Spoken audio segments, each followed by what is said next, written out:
Because I got to tell you the truth, folks. I got to tell you the truth. When it comes to bullshit, big time, major league bullshit, you have to stand in awe of the all-time champion of false promises and exaggerated claims, religion. No contest. No contest. Religion easily has the greatest bullshit story ever told.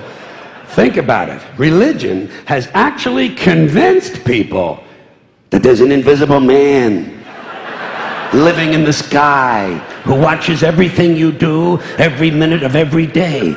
And the invisible man has a special list of 10 things he does not want you to do. And if you do any of these 10 things, he has a special place full of fire and smoke and burning and torture and anguish where he will send you to live and suffer and burn and choke and scream and cry forever and ever till the end of time. But he loves you.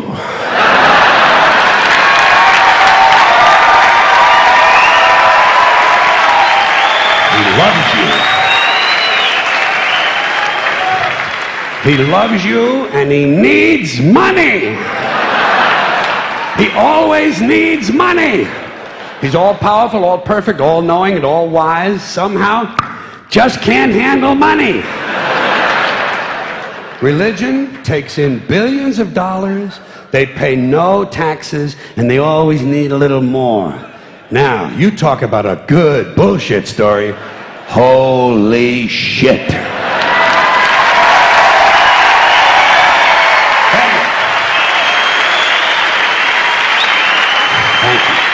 But, thank you very much.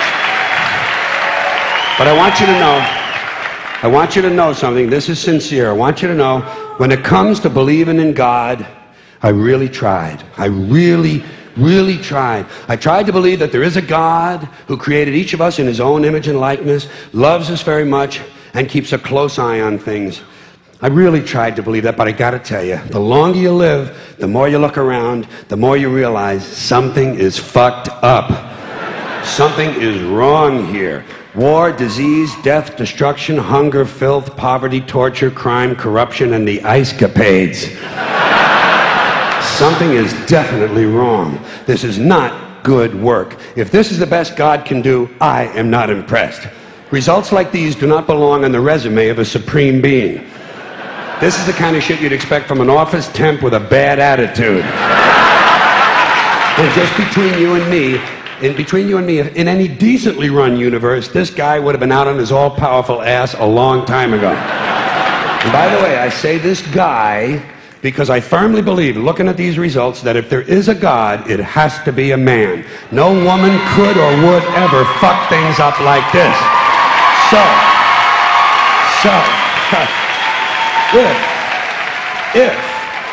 If there is a God, if there is, I think most reasonable people might agree that he's at least incompetent and maybe, just maybe, doesn't give a shit. Doesn't give a shit, which I admire in a person and which would explain a lot of these bad results. So rather than be just another mindless religious robot, mindlessly and aimlessly and blindly believing that all of this is in the hands of some spooky, incompetent father figure who doesn't give a shit, I decided to look around for something else to worship, something I could really count on. And immediately, I thought of the sun. Happened like that. Overnight, I became a sun worshiper. Well, not overnight. You can't see the sun at night. The first thing the next morning, I became a sun worshiper. Several reasons. First of all, I can see the sun, okay? Yeah. Unlike some other gods I could mention, I can actually see the sun. I'm big on that. If I can see something, I don't know, kind of helps the credibility along, you know? So every day I can see the sun as it gives me everything I need: heat, light, food, flowers in the park, reflections on the lake, an occasional skin cancer, but hey, at least there are no crucifixions, and we're not setting people on fire simply because they don't agree with us. Sun worship is fairly simple. There's no mystery, no miracles, no pageantry, no one asks for money, there are no songs to learn, and we don't have a special building where we all gather once a week to compare clothing. And the best thing about the Son, it never tells me I'm unworthy. Doesn't tell me I'm a bad person who needs to be saved. Hasn't said an unkind word. Treats me fine. So I worship the Son. But I don't pray to the Son. Know why? I wouldn't presume on our friendship. It's not polite. I've often thought people treat God rather rudely, don't you? Asking trillions and trillions of prayers every day, asking and pleading and begging for favors. Do this, give me that, I need a new car, I want a better job.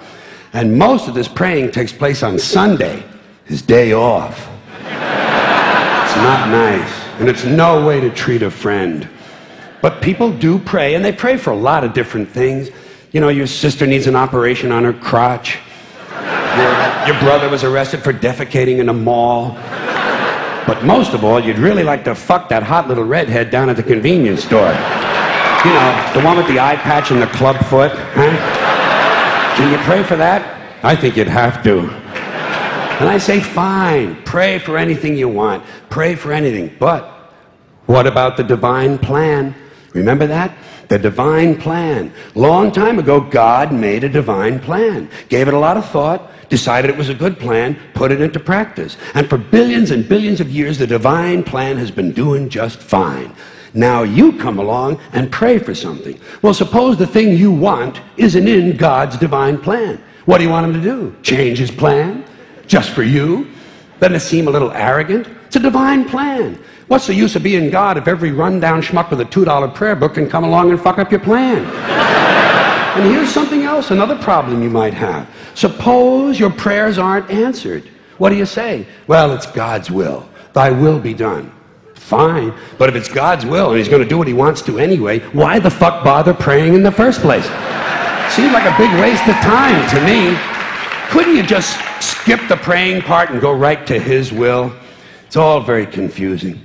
So to get around a lot of this, I decided to worship the Son. But, as I said, I don't pray to the Son. You know who I pray to?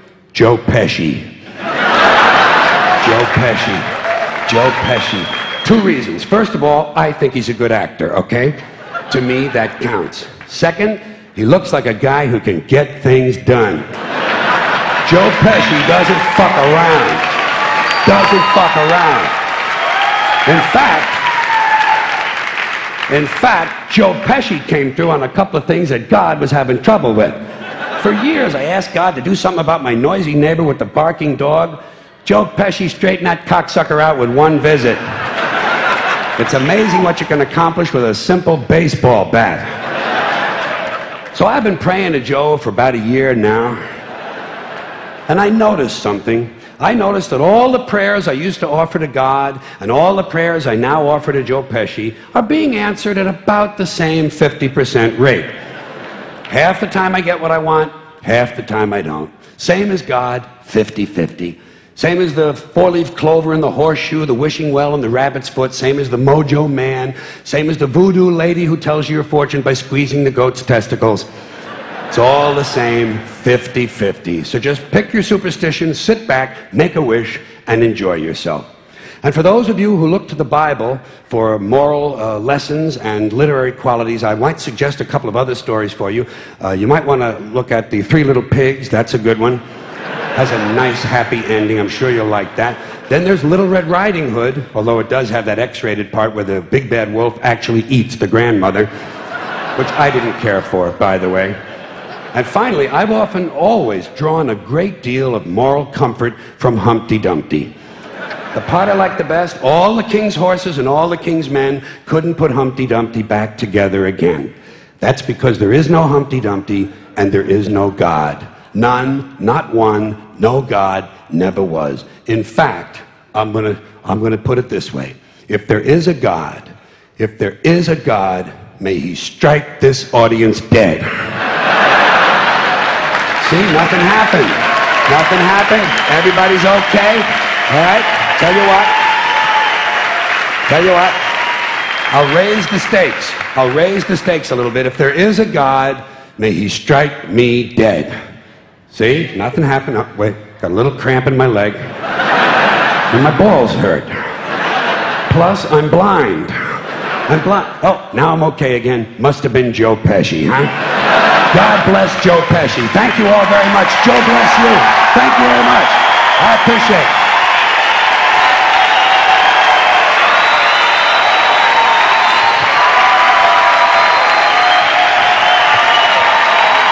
Bye-bye. Have fun.